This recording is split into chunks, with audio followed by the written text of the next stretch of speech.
Okay, hello everyone, and welcome back to World of Tanks Blitz. We're here going to be doing a garage review of this thing, the Tier 5 British light tank, the Crusader, which replaced the Sherman 5 as the Tier 5 British tank which leads to the Cromwell and the Firefly. Yeah. So, as we can see, in the tech tree it just goes bang Matilda, and then you either have Churchill or the Crusader. So the Crusader, when it replaced the Sherman 5, anyone who had the Sherman 5 got a free Crusader, so that's how I've got it here. And it's a pretty good tank, if I'm honest. If we have a look, 620 HP, which is not as much. Yeah, not as much as the Sherman, nor any of the other mediums, because of course it's a light tank. And I don't think there are any other Tier 5 light tanks to compare it to, are there? We've got the Type T34, which is a medium. The ELC. So the ELC has got 610 HP, so it's got slightly more HP than the ELC. I think there's one at Tier 5 for the Russians. No, there isn't. Okay, the Germans. Surely the Germans have got one. Yes, the Leopard. The Leopard gets 610, and the Americans don't have one?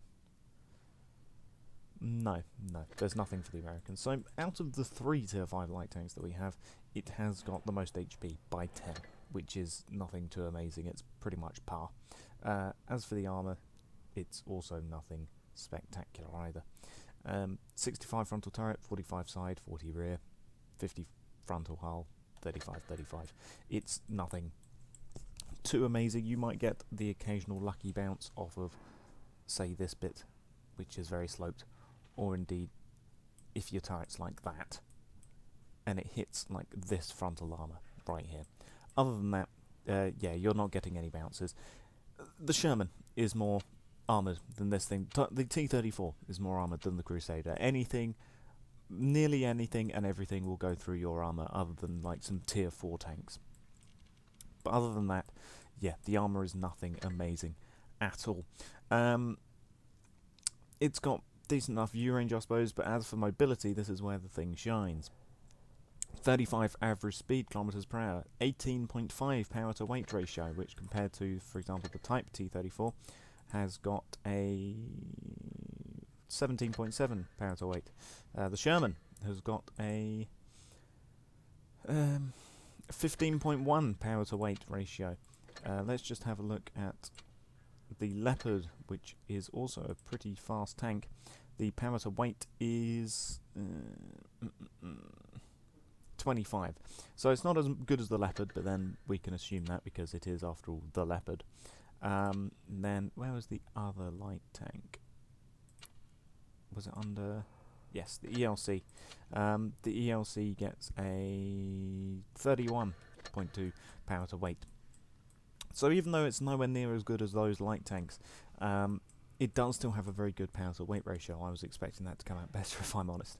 But yeah, it's got a pretty decent power to weight anyway.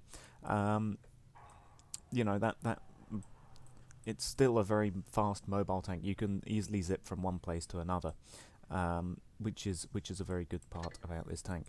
It's got a very good power to weight. Average speed 35. Yeah. Turret traverse is 47, nearly 48 degrees per second. Hull traverse is 45.5 degrees per second, which is, you know, not too bad. Oh, well, not 45.5, 45.3, but you get the idea. Which is, you know, it's very good. It's still good mobility. It's better than every other medium tank, pretty much, at this tier. So, you know, even though it's nowhere near as good as the other light tanks of this tier, it is still quite a fast tank. As for the gun choices, you have only got 6-pounders. You've got a Mark III or a Mark 6. A Mark 5. Mark III or a Mark 5 6-pounder. And it really comes down to, well, this one's better. I was going to say it comes down to rate of fire, but even so, that's even slower. I was looking at the weight. But yeah, so the Mark 5 6-pounder. The gun quickfire 6-pounder Mark 5. 4.6 second aim time, which is not that great to be honest, but it has got very good dispersion at 0.32, which is very accurate. 3.39 second reload time. It's very good at detracting people and keeping them detract. So it's a very good circle strafer as well, because you can put out a lot of damage very quickly and you are still quite mobile. So you have got that on your side. Average pen is not so great. 130 average pen, but then at this tier, lots of things don't have that great penetration. The Sherman is very lackluster in that, excuse me. The Type T34 has only got 112 pen. The Panzer IV, I think, has got, 130? No, 110, of course it is, it's 110. The Ram has also got the 6-pounder on it, so it's pretty much the same. The Easy 4, it's got 106 pen. So, yeah, in terms of penetration, it's pretty good, but the Alpha, however, is not that great, I don't think. Well, I didn't mean to click on that button. The Alpha is not that great. 90 with AP, 80 with APCR, and 100 with HE. With the 130, 180, 15 penetrations, which means it's got very good penetration, but the average damage is pretty lackluster. You will lack the one-shotting capabilities unless tanks are on very low health. Very good gun depression and elevation though, 12 degrees of gun depression and 10 degrees of gun elevation. It makes it a very good ridge fighting tank, because you can angle that down very far. You can easily get shots off over the ridge without getting too much of your tank exposed in return. So the gun has its pros and cons. Dispersion is good, aim time not so much. Reload time good, penetration good, Alpha not so much. But overall, it's a pretty solid gun, and it's also a pretty solid tank. It's quite fast, quite mobile, decent enough gun with its pros and cons, but it just doesn't have any armor, which is pretty common for tanks at this tier, to be honest. Medium tanks, they don't have that great armor, although you can get bounces in the Easy 4 and the Panzer IVs and the Shermans, but you won't get bounces in the Crusader, so that's something to make note of. It's very mobile, but no armor, and that's something that you will notice. So that's it for the basics. As for all the consumables, you've of course got repair, first aid, fire, engine power boost, 20% engine power for 15 seconds, adrenaline, 20% low speed and 10% times damaging enemy vehicle modules, and then you've got your multi-purpose, which is all three rolled into one. Adrenaline, not a bad idea on this tank, actually, if you are circle strafing a tank.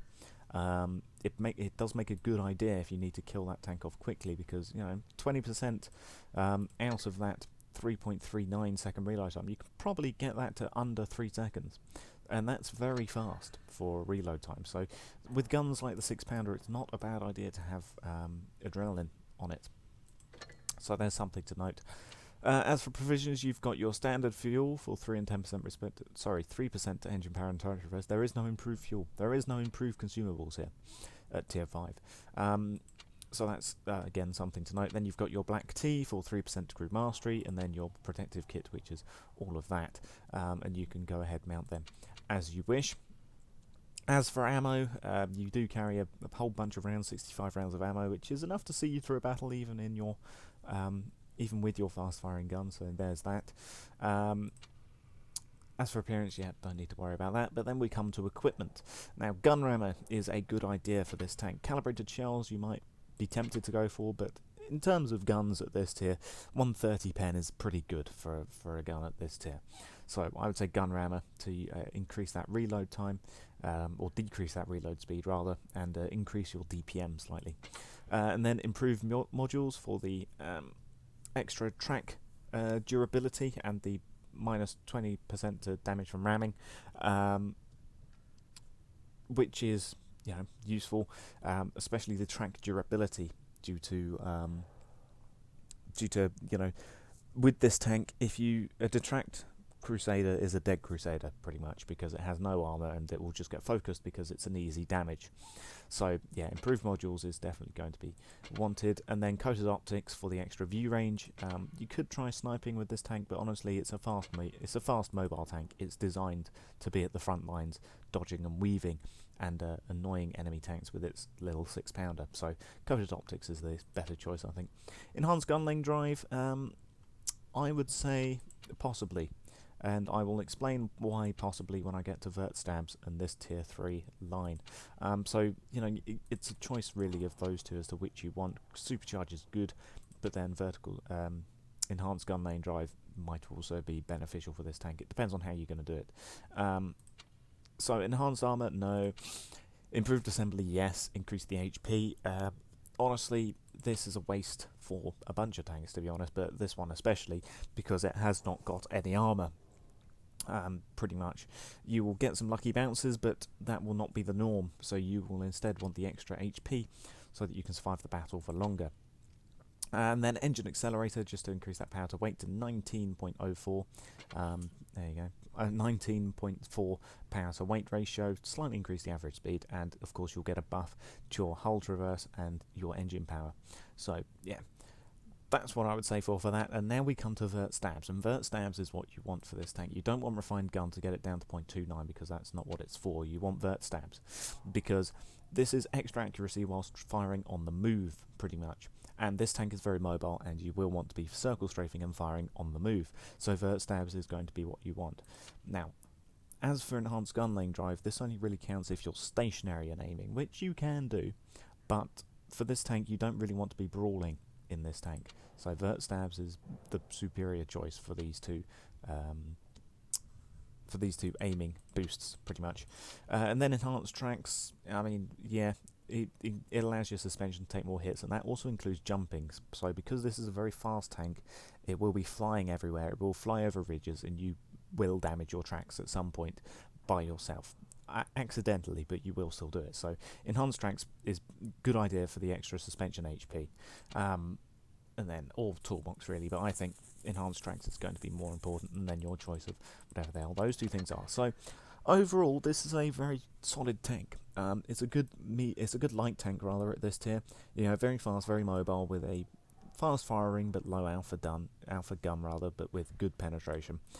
You won't be winning any like 4v1s with this tank. It's not really a carry tank, it's a support tank.